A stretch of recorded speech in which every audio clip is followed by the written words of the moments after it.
शुभ प्रभात प्रिय विद्यार्थियों। आपकी पाठ्य पुस्तक में जो वितान पूरक पुस्तक है उसका पहला जो चैप्टर आप 3 भागों में पढ़ चुके हैं। आज चौथा पार्ट इसका शुरू होने जा रहा है। उसमें आपने पढ़ा पीछे किस प्रकार से लता मंगेशकर को लेखक ने अव्वल दर्जे के खानदानी गायक के समान स्थापित किया है। चित्रपट संगीत की ओर ये ज़्यादा अग्रसर रही और उस चित्रपट संगीत ने ही जो इन्हें जिस मुकाम पर पहुंचाया, जिन ऊंचाइयों पर पहुंचाया, वो किसी से अनभिज्ञ नहीं है। उन्होंने तो यहाँ तक कह दिया कि जब 3 साढ़े 3 घंटे की महफिल का आनंद हमें 3 या साढ़े 3 मिनट में ही प्राप्त हो जाता है तो और लोगों में रंजकता भी उत्पन्न कर देता है, तो हमें ज़्यादा शास्त्रीय संगीत की ओर अग्रसर कम होना चाहिए। यहाँ लेखक शास्त्रीय संगीत की महत्ता को कम नहीं आंक रहे हैं क्योंकि उसका अपना महत्व है, लेकिन आजकल इतना लंबा संगीत सुनना कोई पसंद नहीं करता। और सबसे बड़ी बात है बेटा कि छोटे और मन को आनंदित करने वाले जो संगीत होते हैं, जिनमें सरलता हो, गंभीरता हो, वो गान जो हैं, वो गीत जो हैं आजकल सभी बच्चे, छोटे से छोटे बच्चे से लेकर बड़े तक भी पसंद करते हैं और लता ने वही किया। तो पीछे आपने इसके बारे में कल जाना था कि लता का स्थान अव्वल दर्जे के खानदानी गायक के समान ही मानना पड़ेगा, कि खानदानी गायक के समान ही उनका स्थान है, क्योंकि कहीं न कहीं शंका उत्पन्न होती थी लोगों के मन में, या दिग्दर्शक संगीत के जो वेता थे, जानकार थे, उन्होंने शंका व्यक्त की थी कि क्या लता 3 घंटों की महफिल जमा सकती हैं। तब लेखक ने यही कहा कि कोई पहली श्रेणी का गायक 3 मिनट की अवधि में चित्रपट का कोई गाना इतनी कुशलता से गाए तो वो लता मंगेशकर ही हो सकती हैं। उन्होंने यहाँ तक दावा किया है कि खानदानी गवैयों की यह अभिरुचि भी इस मुकाम तक नहीं पहुँच पाई है। हालांकि चित्रपट संगीत ने जो लोगों की आम धारणा है वो ये है कि कान बिगाड़ दिए हैं, अर्थात वे किसी दूसरे संगीत को सुनना पसंद ही नहीं करते हैं। पर उसने कहा कि नहीं, चित्रपट संगीत ने लोगों के कान खराब नहीं किए, बल्कि उन्हें सुधार के अवसर दिए हैं, उन्हें समझने की, उनको ताकत दी है समझने की। ठीक है, वे आराम से गा सकते हैं। उन्हें आज तक आप देख भी रहे हैं बेटा भी कि छोटे से छोटा बच्चा भी, जिन्हें संगीत की समझ भी नहीं होती है, समझ से परे होते हैं, वो भी हमें गुनगुनाते दिखाई देते हैं। चाहे कहीं पर भी वो खड़े होते हैं, उनके चेहरे पे, उनके मुंह पे छोटे छोटे गीतों के जो गान हैं वो हमें सुनाई देते हैं। बेटा आज हम पढ़ना शुरू करेंगे कल से कि शास्त्र शुद्धता के कर्मकांड को उन्होंने आवश्यकता से अधिक महत्व दे रखा है। शास्त्रीय गायक जो थे उनके बारे में कहा है कि शास्त्र शुद्धता, हालांकि शास्त्रीय संगीत में शास्त्र शुद्धता तो होती है बेटा, और उन्हीं को उन्होंने अधिक महत्व दिया है। मगर चित्रपट संगीत द्वारा लोगों की अभिजात्य संगीत से जान पहचान होने लगी है।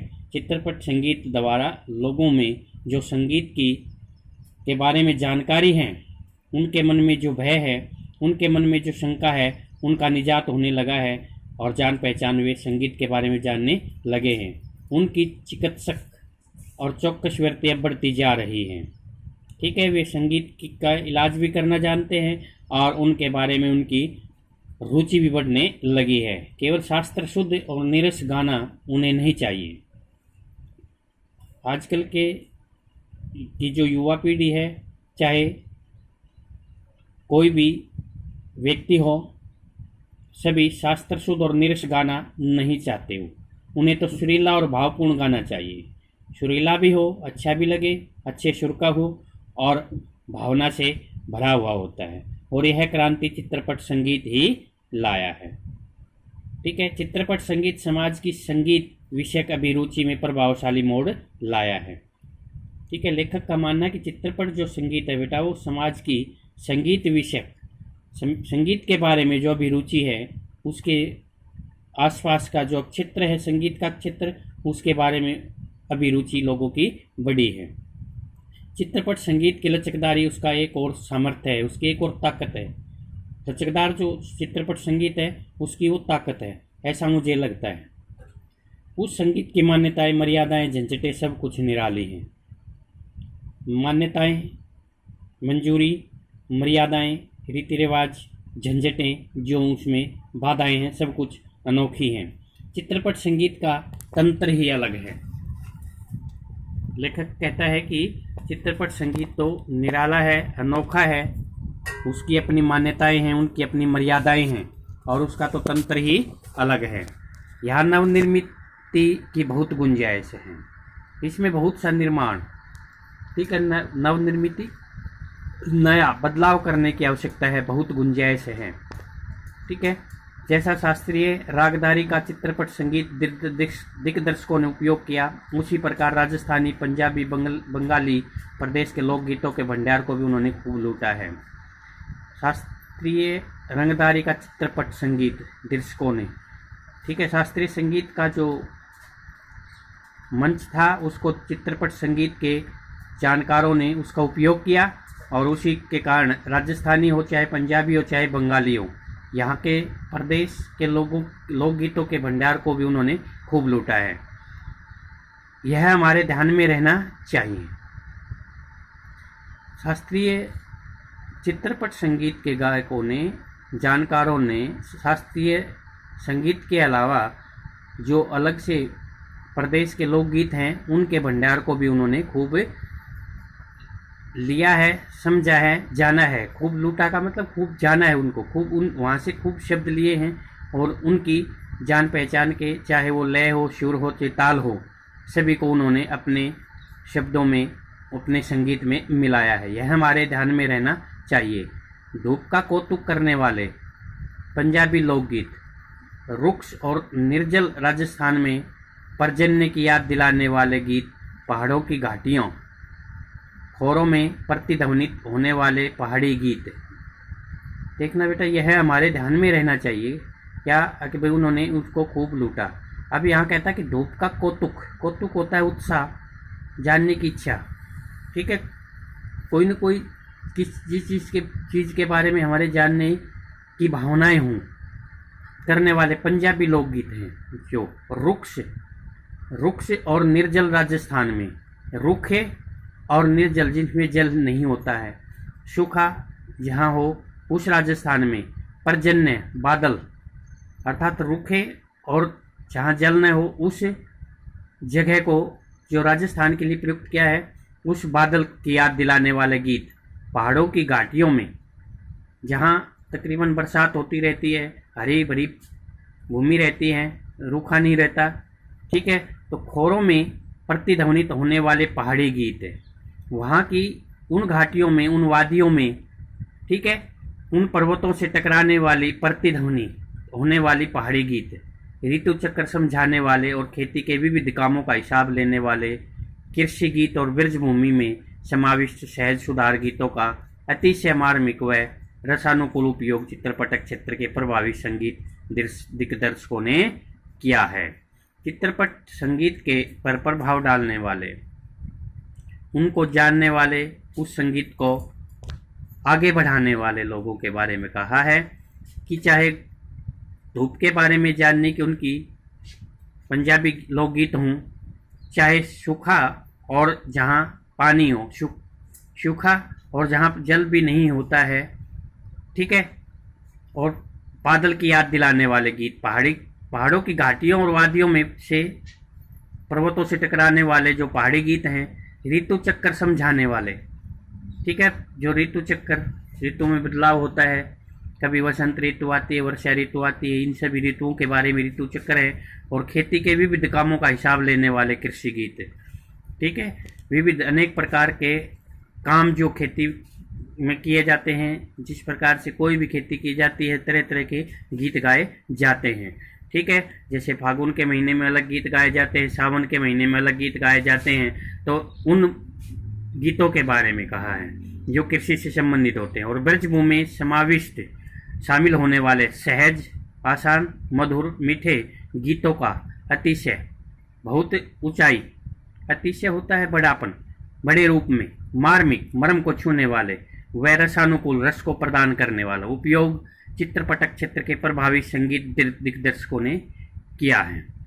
इन सभी के बारे में लेखक ने समझाया है कि पंजाब, ये जो चित्रपट संगीत जानने वाले लोग हैं बेटा, वो चाहे पंजाबी लोकगीत हो, चाहे राजस्थान में गाए जाने वाले बादल की याद दिलाने वाले गीत हों, क्योंकि राजस्थान में आमतौर पे माना जाता है कि सूखा रहता है वहाँ, और वे बादलों को रिझाने के लिए कोई गीत गाते हैं, ठीक है।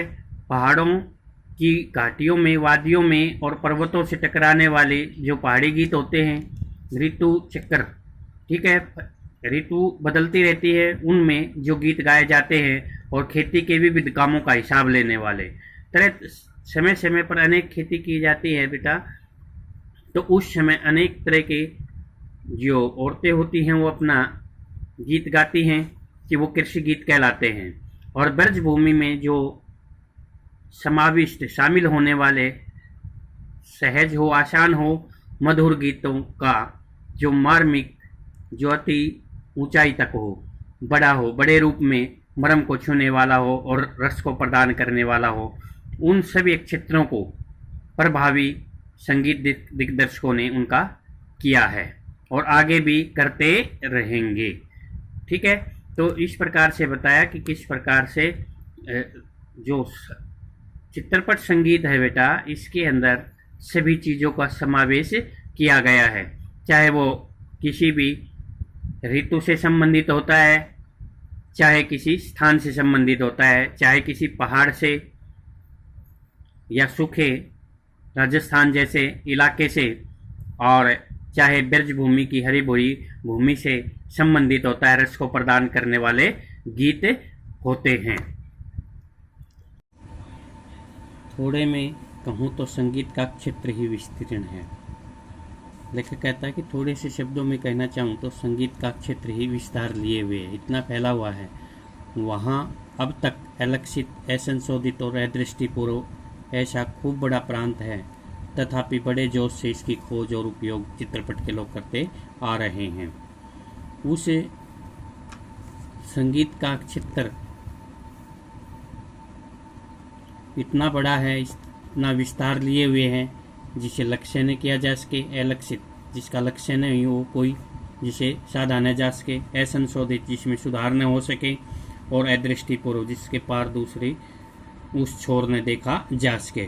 जो जहाँ तक दृष्टि जाए संगीत ही संगीत हमें दिखाई दे, उसका क्षेत्र इतना बड़ा है, उसका प्रांत इतना बड़ा है, फिर भी उसमें नई खोज के लिए चित्रपट के लोग, चित्रपट संगीत के जानने वाले लोग जो हैं वो उसमें और भी नए अन्वेषण को, अनेक खोजों को करने में लगे हुए हैं। फलस्वरूप चित्रपट संगीत दिनों दिन अधिकाधिक विकसित होता जा रहा है, और इसी का परिणाम है कि चित्रपट संगीत प्रतिदिन, हर रोज, हर दिन के बाद दूसरे दिन अधिक से अधिक, ज़्यादा से ज़्यादा विकसित होता जा रहा है। विकसित होने का मतलब है ज़्यादा फैलाव उसका होता जा रहा है, अधिक जो है मनोरंजक लोगों में जो है रोचक बनता जा रहा है। ऐसे इस चित्रपट क्षेत्र का की लता अनभिषिक्त सम्राज्ञी है। इस चित्रपट संगीत के क्षेत्र में जो लता मंगेशकर है वो एक बेताज सम्राज्ञी है। सम्राज्ञी का मतलब है सम्राट का स्त्रीलिंग है बेटा, सम्राट, ठीक है। राजा महाराजाओं के लिए सम्राट जो प्रयुक्त होता है उसकी, तो लता मंगेशकर जो है चित्रपट संगीत की एक सम्राज्ञी हैं, बेताज सम्राज्ञी हैं। और भी कई पार्श्व गायक गायिकाएँ हैं।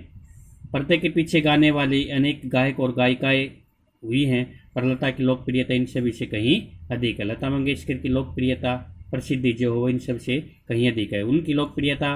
उसकी लोकप्रियता के शिखर का स्थान अचल है, जिसे कोई हिला नहीं सकता, ठीक है, जो विचलित नहीं हो सकता है। उनकी लोकप्रियता का शिखर है, चोटी है वो। बीते अनेक वर्षों से वह गाती आ रही है, अनेक वर्षों से वह गा रही है, फिर भी उसकी लोकप्रियता अबाधित है, जिसमें कोई रुकावट नहीं है, ठीक है, कोई रुकावट नहीं है, अबाधित, जिसमें कोई बाधा उत्पन्न नहीं हुई है। लगभग आदि आबादी तक, जन जन तक, लगभग आदि शताब्दी तक, जन जन तक सतत प्रभुत्व रखना आसान नहीं है। आदि शताब्दी बेटा 50 वर्षों तक, आदि शताब्दी, शताब्दी 100 वर्षों का समूह होता है बेटा, ठीक है, शताब्दी 100 शब्दों का समूह, ठीक है। यहाँ जो द्वंद्व समास है उसका प्रयोग किया गया है कि 50 वर्षों तक लगातार अपना प्रभुत्व जो होता है उसके ऊपर स्थापित किए हुए है जनमन पर। लता मंगेशकर अपना प्रभाव जो है वो रखे हुए हैं लगभग 50 वर्षों से। ज़्यादा क्या कहूँ, एक राग भी हमेशा टिका नहीं रहता। एक राग के बारे में उन्होंने कहा कि वो लगातार नहीं चल सकता, लगातार टिका नहीं रहता। भारत के कोने कोने में लता का गाना जा पहुँचे, यही नहीं प्रदेश में भी उसका गाना सुनकर लोग पागल हो उठे। यह क्या चमत्कार नहीं है। उस चमत्कार के बारे में कहा है कि चाहे राग ज़्यादा समय तक नहीं टिकता है, फिर भी लता मंगेशकर का जो गान है, जो गानपन है, उनके जो गाने हैं वो लोगों के आम जन तक पहुंच गए हैं, और अपने ही देश में नहीं बल्कि विदेशों में भी उसके गाने सुनकर लोग पागल हो उठते हैं। क्या यह चमत्कार हम प्रत्यक्ष देख रहे हैं, और यह चमत्कार हम प्रत्यक्ष सामने अपनी आंखों के सामने देख रहे हैं उनको। ऐसा कलाकार शताब्दियों में शायद एक ही पैदा होता है। ऐसे कलाकार के बारे में बताया है लता मंगेशकर जैसे कलाकारों के बारे में जो 100 वर्षों में, एक शताब्दी में शायद ही एक आध पैदा होता है। ऐसा कलाकार आज हम सभी के बीच है। सबसे बड़ी बात है कि वो आज भी हमारे बीच है, उसको हम अपनी आंखों के सामने घूमता फिरता देख सकते हैं। हम उन्हें जो इस मुकाम तक पहुंच गया है, जिनके बराबर कोई पहले नहीं हुआ और अब भी आगे भी नहीं होने की संभावना, तो ऐसे जो गायक हैं, कलाकार हैं, उनके बारे में कहा है कि आज भी हम उनको घूमता फिरता देख पा रहे हैं। कितना बड़ा हमारा भाग्य है। अपने भाग्य के बारे में कहा है कि हम सब भारतवासियों का कितना बड़ा सौभाग्य है कि आज भी हम उस ऐसे कलाकार को देख रहे हैं जो शताब्दियों में एक आध ही पैदा होता है। बेटा ये चैप्टर आपका पूरा हो गया है। अभ्यास के प्रश्न आपने लिख लिए थे, अब इसके अंदर 2 अतिरिक्त प्रश्न बनते हैं बेटा 3-3 नंबर में। तो पहला जो प्रश्न है वो नोट करें, प्रस्तुत पाठ का उद्देश्य स्पष्ट करें। प्रस्तुत पाठ का उद्देश्य स्पष्ट करें। और प्रश्न नंबर जो 2 है बेटा, वो कल भी आया था और आज भी, कल पढ़ाया था उसमें से भी है, और आज देखना कि शास्त्रीय संगीत और चित्रपट संगीत में क्या अंतर है। इन दोनों में आपको अंतर बताना है बेटा। चित्रपट संगीत और शास्त्रीय संगीत में क्या अंतर है बेटा, ठीक है। तो बेटा आज शनिवार है, शनिवार जो दिन होता है बेटा आपकी कॉपी चेकिंग का होता है। तो जो पीछे का काम आपका अनचेक्ड है, ठीक है, उसमें उसकी फ़ोटो खींच के PDF बना करके मेरे पास पर्सनल व्हाट्सएप नंबर पे भेज दे बेटा, ठीक है। और किसी प्रकार की कोई दिक्कत हो, परेशानी हो, कोई शब्द, कोई प्रश्न समझ में नहीं आए, कोई बात समझ में नहीं आए, तो मेरे से कॉल कर ले बेटा, ठीक है ना। और कल कॉपी नहीं, आज जो है कॉपी अवश्य भेज दे बेटा। Thank you.